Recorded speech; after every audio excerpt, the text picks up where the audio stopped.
Cette capsule est présentée par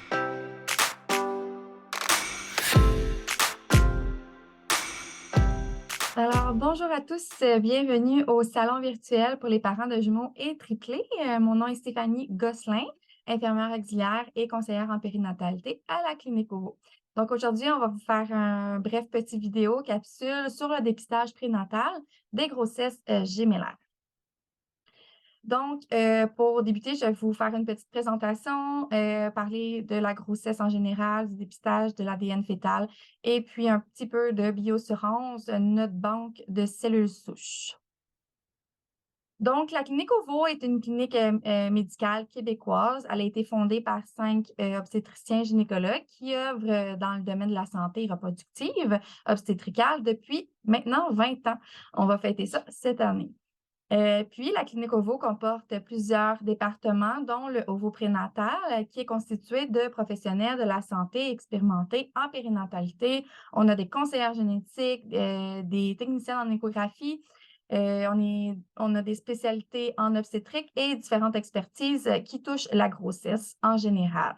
Euh, mon, euh, mon, mon métier, en fait, de conseillère en périnatalité, vite, c'est pour répondre aux questions des patientes en termes de grossesse, autant le prénatal pendant la grossesse et après.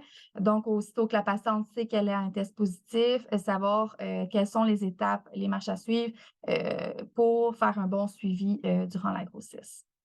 Donc, pour nous, c'est important d'avoir un service chaleureux, humain et personnalisé parce que chaque personne est différente. Donc, votre grossesse, sachant que vous êtes parent ou non, ou que vous venez d'avoir la bonne nouvelle, donc félicitations. Les grossesses, en fait, de jumeaux fraternels ou d'un nombre plus élevé de bébés deviennent de plus en plus courantes, principalement à cause de l'âge maternel des mères qui est plus avancé. Donc, on dit souvent que les femmes en début de trentaine vont prioriser leur carrière, est tout à fait légitime, et vont tomber enceintes un peu plus tard durant le courant de la trentaine et début quarantaine. Il y a beaucoup de choses à gérer déjà dans une grossesse, mais sachant que c'est une grossesse multiple, c'est sûr qu'il y en a davantage. On parle aussi que les besoins sont plus particuliers autant durant la grossesse qu'après l'accouchement, notamment pour les soins, le soutien, tout ce qui est autour, là, les relevailles et tout. Donc, c'est important de bien s'entourer. Les grossesses multiples ont un risque accru de complications, puis la plupart des femmes sont suivies par un obstétricien. Le début de la grossesse peut être suivi aussi par une sage-femme ou une infirmière praticienne, mais va toujours être conjointement affiliée avec un obstétricien en cas justement de risque accru de complications. Donc, on va tout de suite avoir quelqu'un au cas où. Le dépistage prénatal en tant que tel, c'est un dépistage qui permet de déterminer les personnes les plus susceptibles d'avoir un problème de chromosomique, donc le syndrome de Down ou une anomalie congénitale comme le spina bifida. Un test de dépistage peut seulement estimer les risques, mais ne peut pas confirmer si le fœtus souffre d'une de ces anomalies. Donc, on peut seulement donner un pourcentage de risque, ce n'est pas un diagnostic. Donc, c'est un dépistage vraiment non évasif, mais qui permet d'avoir au moins un risque, un pourcentage de risque. Le Québec a fait un programme de dépistage prénatal qui vise à rendre accessible aux femmes enceintes du Québec, sur une base volontaire, bien sûr, et non obligatoire, de faire un dépistage de trisomie 21, 18 et 13. Mais le programme québécois prénatal est offert gratuitement seulement pour les grossesses simples. Donc, en cas de grossesse multiple et en fait, de 2 ou plus de fœtus, en raison de ses limites scientifiques, en fait, il ne l'offre pas encore. Donc, les femmes qui sont enceintes de jumeaux, de triplés, etc., doivent discuter avec leur médecin pour connaître les options qui sont disponibles pour elles. Donc, pour la grossesse gémellaire, on peut parler de l'ADN fœtal. Puis, pour les triplés, on parle beaucoup plus d'échographie pour déceler certaines anomalies chez les fœtus. Le dépistage, comme je vous disais, n'est pas obligatoire. C'est proposé lors d'un suivi, mais ce n'est pas un examen de routine. Donc, il faut avoir toutes les informations. Il faut être bien conscient de tout ce qu'il y a alentour pour prendre une décision éclairée. Le test d'ADN fœtal, en fait, c'est le fragment de l'ADN qui est en fait dans le sang maternel. Donc, on va aller analyser l'ADN de bébé pour voir de la mère qui contient des fragments de l'ADN fœtal du fœtus pour aller déterminer les risques de trisomie 21, 18 et 13. Dans les grossesses gémellaires, chaque fœtus contribue à une fraction de fœtal. Donc, chaque fœtus a son ADN qui circule dans le sang de la maman. Donc, quand on fait un prélèvement, on ne sait pas quel fœtus est atteint de la trisomie, par exemple, mais on sait qu'il y en a au moins un qui est atteint de la trisomie. Nous, à la clinique OVO, pour le dépistage d'ADN fœtal, on fait le test d'ADN fœtal le premier, en fait, dépistage qui a été approuvé par Santé Canada, le dépistage prénatal non invasif. Maintenant, fièrement analysé au Québec dans les laboratoires de la clinique OVO, à même notre clinique là, dans le OVO Labo, on fait l'analyse ici. Donc, c'est une simple prise de sang qui détecte les facteurs de risque pour la trisomie 13, 18 et 21. Le test Harmonie, c'est le plus étudié et le plus éprouvé dans le monde. Donc, c'est ça qui le démarque de sa concurrence. Parce que, exemple, une autre ADN fœtale ne serait peut-être pas nécessairement approuvée par Santé Canada ou n'aurait pas autant de données scientifiques pour prouver la fiabilité du test. Donc, c'est possible de le faire à partir de 10 semaines.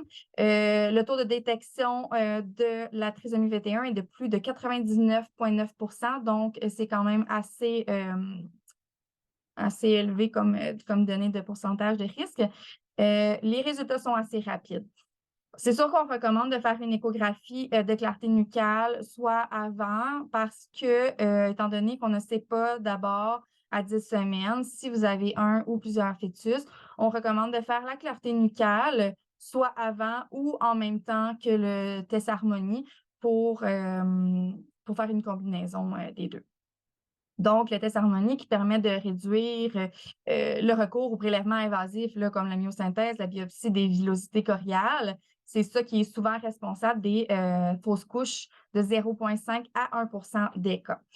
En cas de résultat positif du test Harmonie, donc un risque élevé pour une trisomie, c'est sûr que là, on va parler d'une technique qui est plus invasive, là, qui va être suggérée pour confirmer et diagnostiquer le cas réel là, de risque de trisomie. Donc, en cas de risque élevé, par contre, nous, à la clinique OVO, avec le test Harmonie, on met aussi à votre disposition les services de conseillère en génétique afin de pouvoir répondre à toutes les questions que vous auriez si vous avez un résultat de test, pardon, qui peut être à risque élevé. Donc, nos conseillères génétiques vont avoir votre résultat, puis va attendre le contact avec votre médecin, puis va pouvoir rentrer en contact avec vous par la suite pour vos questions. Avec la harmonie, c'est le sexe fœtal qu'on peut savoir aussi. C'est sûr que c'est plus fiable après avoir passé l'échographie de clarté nucale parce qu'on va pouvoir savoir de quel type de jumeaux il s'agit pour avoir une bonne idée du sexe fœtal. Comme par exemple, on a les jumeaux identiques. C'est sûr que quand on n'a pas de détection du chromosome Y, on parle de deux filles assurément. Puis si on a une détection du chromosome Y, ça va être deux garçons dans le cas des jumeaux identiques. Par contre, dans les jumeaux non identiques, le sexe peut différer parce que si on n'a pas de détection de chromosome Y, c'est deux filles absolument. Mais par contre, quand on a la détection du chromosome Y, là, on peut avoir soit deux garçons ou un garçon, une fille. Je vous ai parlé vite vite de Bioassurance. En fait, on est la seule banque familiale de cellules souches de sang de cordon au Québec. C'est une banque qui permet de conserver le sang de cordon ombilical et le péristème, le cordon ombilical, de bébés ou de vos bébés à la naissance. C'est sûr qu'en tant que parent, on veut toujours s'assurer de faire le mieux pour nos enfants, les aider à construire un avenir solide et en santé. Puis nous, avec Bioassurance, on croit que la mise en banque du sang de cordon constitue une opportunité unique à offrir à un enfant ou des enfants. Puis l'accouchement est le seul moment permettant la collecte du sang de cordon parce que le sang de cordon est jeté sinon par la suite. Donc, c'est une source extrêmement riche en cellules souches. L'enfant est compatible 100% avec son propre échantillon, mais aussi, selon la compatibilité, les cellules souches pourraient être utilisées aussi pour un autre membre de la famille, comme un frère ou une sœur. En ce moment, beaucoup de recherches sont prometteuses qui sont en cours, là. On voit ici plusieurs maladies pour les recherches. Puis, en plus d'avoir 70 autres maladies dans les recherches. Pour la guérison, en fait, je reviens à mon précédent ici, là, le cordon ombilical peut être utilisé pour le traitement de 80 maladies, notamment la leucémie, la thalassémie, le lymphome et plusieurs autres maladies. Le traitement du sang de cordon est en partie remboursé par la plupart des assurances, des compagnies d'assurance. Donc, c'est toujours bien de s'informer pour ces informations. On est fiers aussi de dire qu'en 2021, il y a un échantillon de notre banque de cellules souches qui a été utilisé dans le cadre d'une étude faite aux États-Unis dans le Centre pour l'autisme et développement du cerveau de l'Université Duke.